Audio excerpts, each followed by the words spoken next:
Nenad Nešić, predsjednik Demokratskog narodnog saveza, DNS, i ministar sigurnosti Bosne i Hercegovine, rođen je 1978. godine u Sarajevu. Oženjen je s Majom, s kojom ima 2 djece, i živi u istočnom Sarajevu. Na Pravnom fakultetu stekao je zvanje diplomiranog pravnika. Član je DNS od 2014. godine, a 2020. je postao predsjednik stranke. Od 2006. do 2007. godine bio je pripravnik u Centru javne bezbjednosti Istočno Sarajevo. U toj se instituciji njegova karijera i nastavlja. Do 2014. godine radio je kao inspektor kriminalističke policije.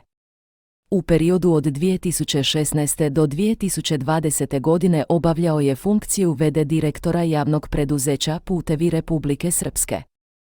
Na općim izborima 2018. godine osvojio je mandat u Parlamentarnoj skupštini Bosne i Hercegovine. U januaru 2023. godine imenovan je za ministra sigurnosti BiH.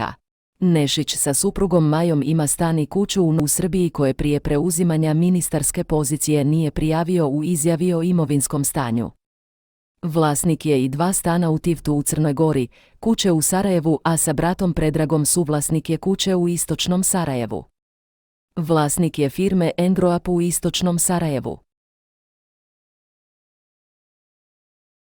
Hvala na pažnji. Ako želite još video zapisa sa boljom kvalitetom, pratite redovno naš kanal.